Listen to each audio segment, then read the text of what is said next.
بسم الله الرحمن الرحيم الحمد لله رب العالمين والصلاة والسلام على رسوله محمد وعلى آله وصحبه أجمعين وسلم تسليما كثيرا كثيرا ما بعد سبحانك لا علم لنا إلا ما علمتنا إنك أنت العليم الحكيم رب اشرح لي صدري ويسر لي أمري واحلل عقدة من لساني يفقهوا قولي أما بعد. So inshallah today we begin with the life of Uthman ibn Affan radiyallahu ta'ala anhu. Who was Uthman ibn Affan? What was his characteristics? We will, inshallah, in the first few weeks, we'll be talking about his life, his personality, probably for like 2 weeks, and then inshallah we'll get straight into his time of khilafah. As we all know that there was a hadith of Rasulullah sallallahu alaihi wasallam that we talked about in the previous weeks, that Uthman, in fact, Umar radiyallahu ta'ala anh, he had asked Hudayfa radiyallahu ta'ala anh about the interpretation of those ahadith, and in a nutshell, what we do learn from those ahadith is that the fitnas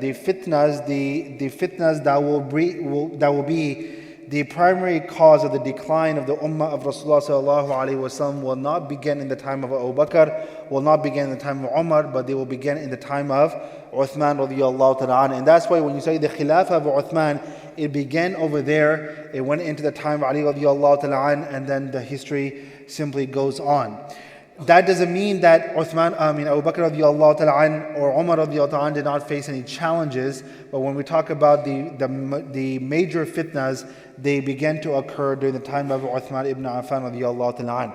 But as I said, that we're going to inshallah go through his lineage, briefly about his family, his personality, and his time during the life of Rasulullah sallallahu alaihi wasallam, and then we'll get into his khilafah. So to begin with, who was Uthman ibn Affan radiyallahu ta'ala anhu? Uthman ibn Affan radiyallahu ta'ala anhu was related to Rasulullah sallallahu alaihi wasallam, and his lineage merges with the lineage of Rasulullah sallallahu alaihi wasallam going back 4 generations to Qusay bin Kilab. So Qusay bin Kilab was the 4th great-grandfather of Rasulullah sallallahu alaihi wasallam, and that is where the lineage of Uthman radiyallahu ta'ala anhu merges with the lineage of Rasulullah sallallahu alaihi wasallam.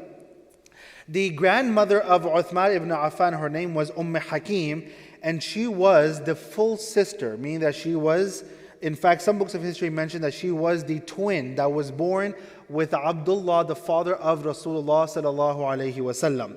So, in essence, if you look at this, then this tells us that the cousin of Rasulullah sallallahu alaihi wasallam it was his cousin.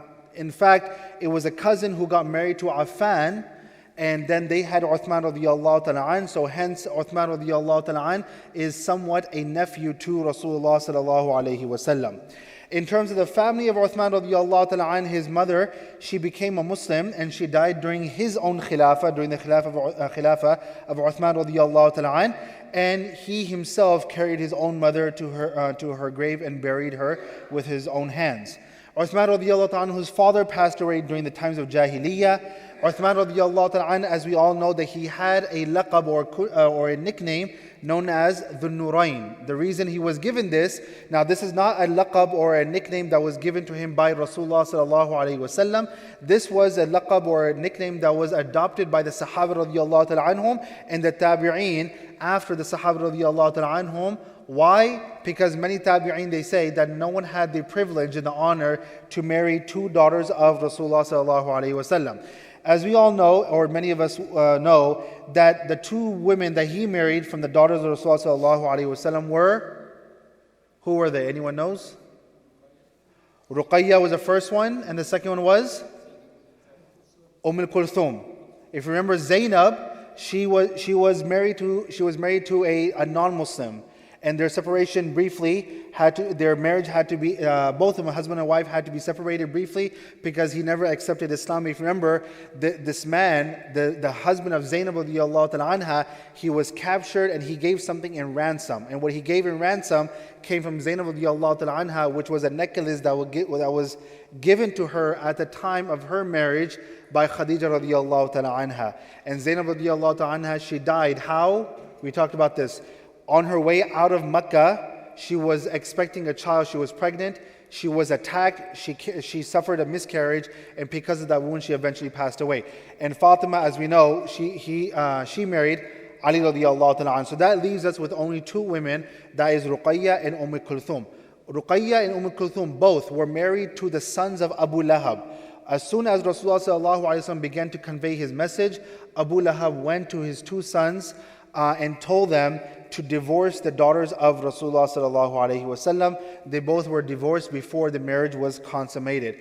Hence, as soon as this happened, in the books of history it is mentioned that as soon as Abu Lahab gave these certain orders and they came and they broke their marriage off in front of Rasulullah sallallahu alaihi wasallam, Uthman radiallahu ta'ala anh, he jumped on that opportunity and he requested to be married to Ruqayya radiallahu ta'ala anha. And so in all, Uthman radiallahu ta'ala anh, during his lifetime, he had married 8 wives during his lifetime. But once again, the first 2 women that he married were the daughters of Rasulullah sallallahu alaihi wasallam. In all, he had 9 sons from 5 wives. He had 7 daughters from 5 wives. Yes, they had big families at that time.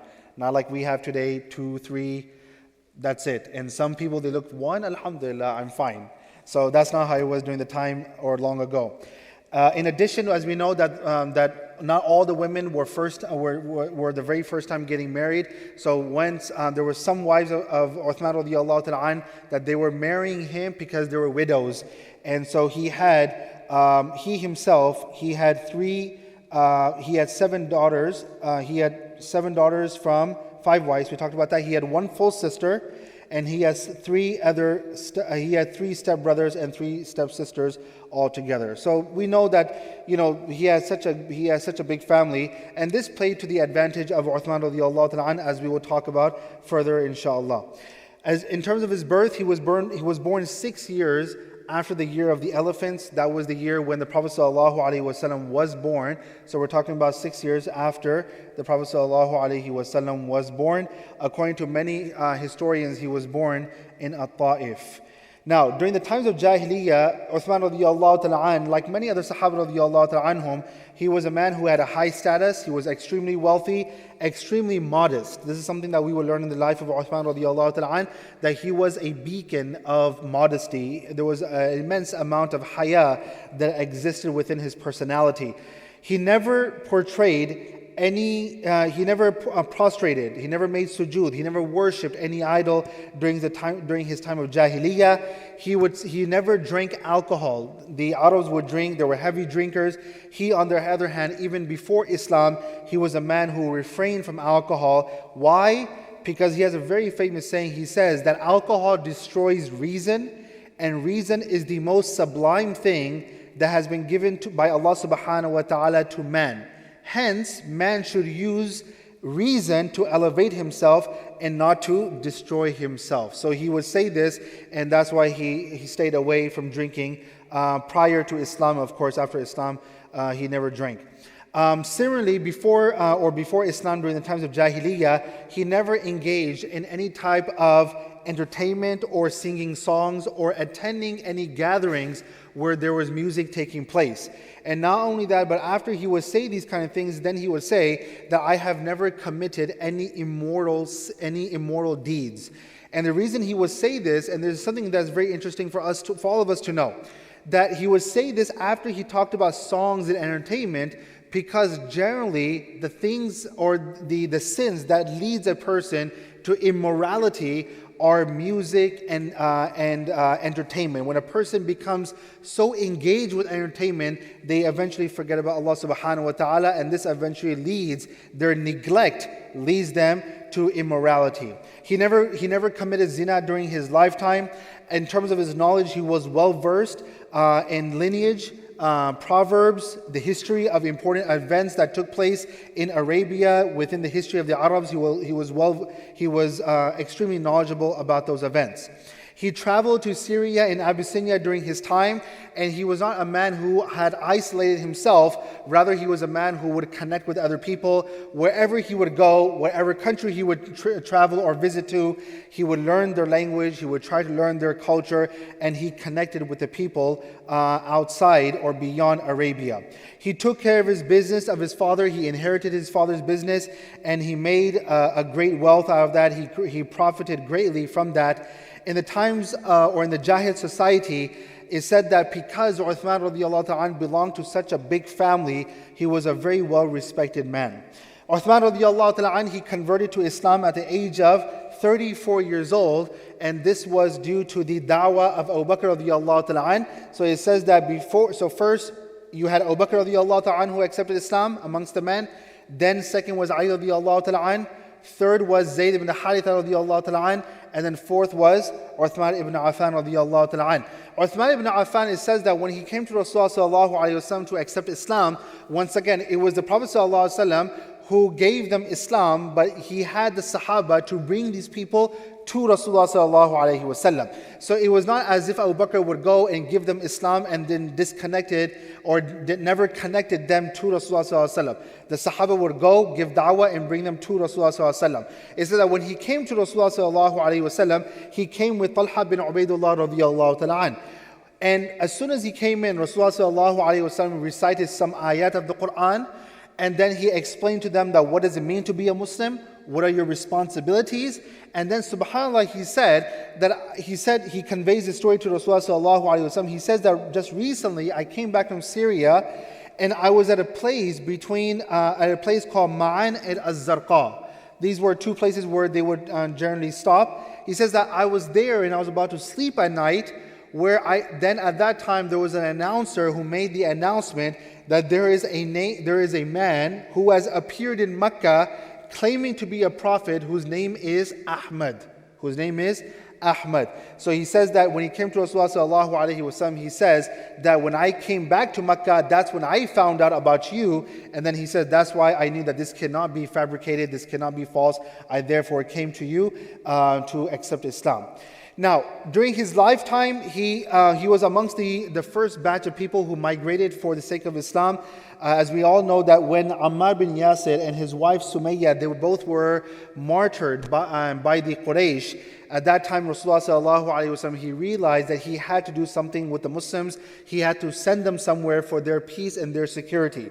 So hence he decided for these people to go to Abyssinia, and in that first batch of people, he sent his own daughter Ruqayya, and he sent his own son-in-law Uthman ibn Affan radiyallahu ta'ala an. And as we all know that when it comes to politics, you will see that when one politician or one leader is attacking another leader, they usually don't go after the leader themselves. They don't only go after the leader, but they go after the leader and the family of the leader too. And so the Prophet ﷺ realizes that since the Quraysh are after him, they're eventually going to be after my son-in-law and my daughter. So that's why he asked Uthman radiallahu ta'ala and his own daughter Ruqayya to go and travel to Abyssinia. As we all know that they reached the seashore. They found two ships. They had appointed Uthman ibn Maz'un radiallahu ta'ala an to be their leader. They eventually traveled to Abyssinia.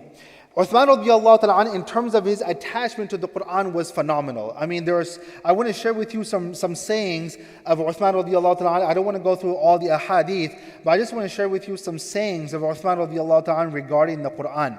He says, number one, if I would not like the day to come when I do not look at the covenant of Allah, meaning that let that day never come that I'm not able to see the Quran. He says that there are three things in the world that have been made very dear to me. Number one, feeding the hungry. Number two, clothing the naked. And number three, reading of the Quran.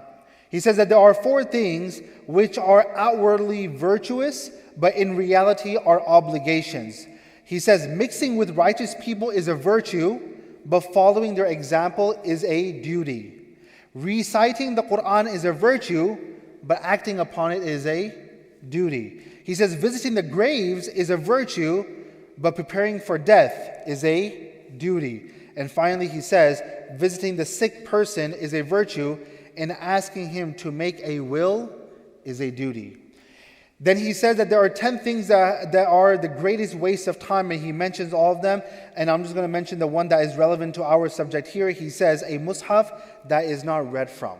Now you think about this. How many Qur'ans do we have in our homes, and how neglected are they during the year? Uthman radiallahu anhu says that it's such a waste of time if you have a mushaf and you're not reading from it. Now, let's talk about Uthman radiallahu ta'ala in few battles. We're going to talk about the battle of Badr, the battle of Uhud, and then inshallah we'll wrap it up. The battle of Badr. The battle of Badr comes around, and Uthman radiallahu ta'ala, he's among those people who is who is looking forward to going out and facing the Quraysh. As we all know, that since the time that these people were driven out of their homeland, they always were looking for an opportunity to get back at the Quraysh. These were people who were homesick. Initially, if you say the Sahaba, when they came to Medina, they were homesick.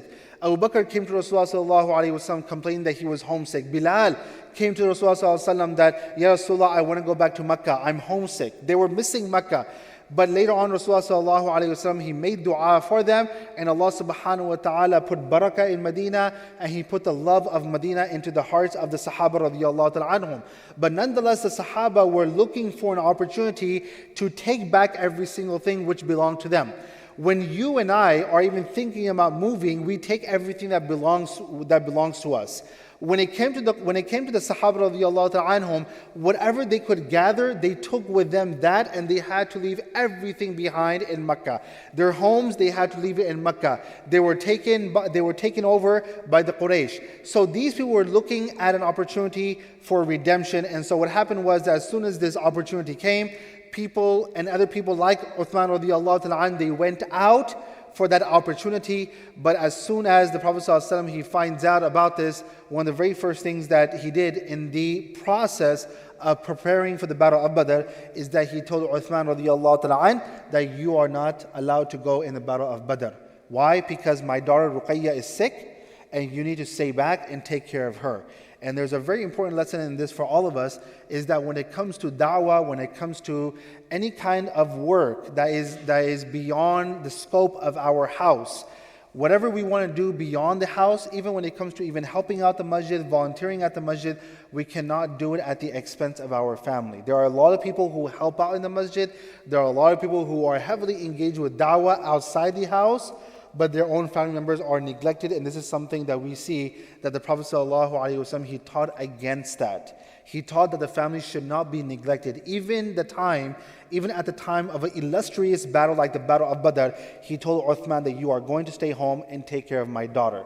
Now, it's said that while Rasulullah ﷺ was away, Ruqayya passed away. Ruqayya passed away while the Prophet ﷺ was away, and Ruqayya, it was her last dying wishes that she wanted to see her father, she wanted to see her sisters, and eventually that did not happen. It said that she passed away, and there was no email, there was no Twitter, there was no Facebook at that time, so there was no way to get the message to Rasulullah ﷺ. Eventually, Uthman radiyallahu ta'ala prepared the janazah with others of his own wife, Ruqayya radiyallahu ta'ala anha. He buried her, and it said that as soon as he buried her, there was an announcer who came from the battlefield that the Muslims have been victorious. Even though this was great news for everyone in Medina, it did not overcome the grief and the loss that Uthman radiyallahu ta'ala he was suffering, and he still was in the state of sorrow.